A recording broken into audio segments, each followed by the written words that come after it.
Do you think political allegiance to Trump is a requirement for serving our nation, either in uniform or a civilian in the department? I'm incredibly proud, as are millions of Americans. No. Not today, Hegseth. Yes or no?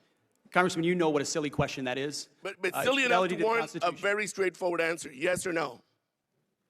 We all support and defend the Constitution of the United States. You know what? I'm not going to waste my time anymore. You're not worthy of my attention or my questions. You're an embarrassment to this country. You're unfit to lead. And there's been bipartisan members of Congress that have called for your resignation.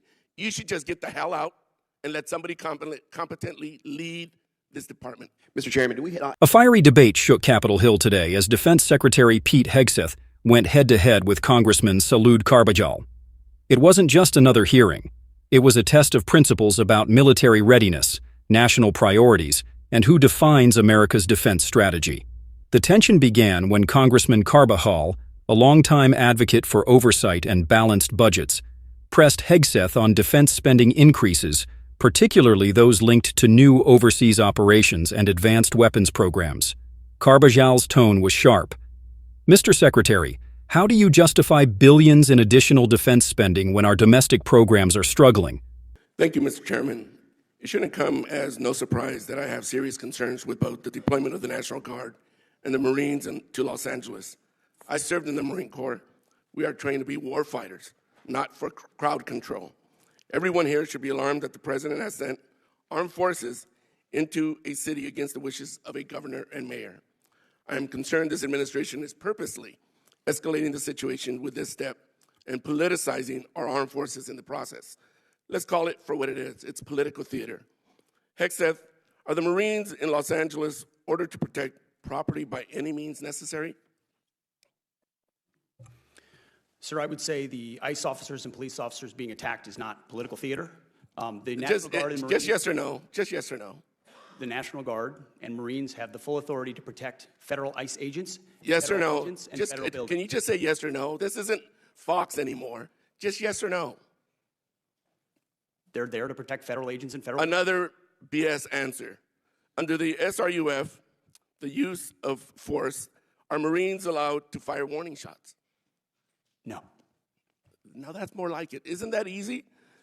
Well, I'm going to beat this drum because you refuse to take responsibility.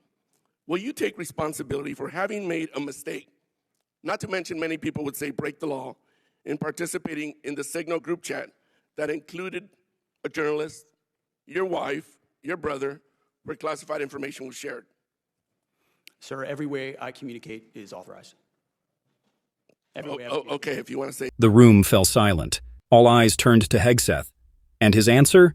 Confident, defiant, unapologetic.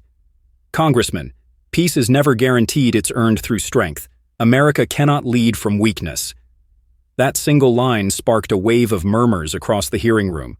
Carbajal fired back, accusing the administration of over-militarization, and questioned whether the Pentagon's priorities truly align with America's middle class. He warned, "We can't build a stronger America abroad while ignoring crumbling schools, rising healthcare costs, and veterans waiting for care here at home." But Hegseth countered, passionately defending the budget, stating that national defense is the foundation of all domestic security. Without a strong defense, he said, we risk losing everything we're trying to protect. Behind the clash lies a fundamental divide in Washington. Should America prioritize military supremacy or reinvest in domestic resilience? I have called for your resignation. I didn't think you were qualified before your confirmation, and you have done nothing to inspire confidence in your ability to lead competently. You broke the law in sharing classified information, and in doing so, endangered the lives of our service members that you are responsible for. Your inability to hold yourself accountable makes you incapable to lead. This alone makes you unfit to be the Secretary of Defense. Secretary, do you think the United States should continue supporting Ukraine in its fight against Russia, a nation that is hostile towards the United States? Well, as you know, sir, President Trump is committed to peace. No, I just want yes or no answers. Today, the United States has spent billions of dollars. Yes or no? Yes or no? Over years. Just yes or no. Can I get a yes or no out of you? We continue to send Come on. Presidential drawdown. It's that easy. Kindergartners can give me a yes or no. Yes or no. Yes, we support peace in Ukraine. Come on. Is this really leadership? On one side, leaders like Hegseth argue that a strong military deters global conflict and ensures America's place as a superpower. On the other, lawmakers like Carbajal believe unchecked defense budgets can deepen debt and divert funds from critical social needs. It's a classic American debate: security versus sustainability, global power versus local promise. The numbers tell part of the story. In recent years, U.S. defense spending has soared past $850 billion, outpacing healthcare, education, and infrastructure budgets combined. Yet rising geopolitical tensions from the Pacific to the Middle East have kept defense hawks on alert. Analysts say Hegseth's argument resonates with those fearing global instability, while Carbajal's warning reflects the frustration of voters demanding accountability and balance. Both men represent two visions of patriotism: Hegseth's rooted in strength, deterrence, and global leadership; Carbajal's grounded in equity, sustainability, and shared prosperity.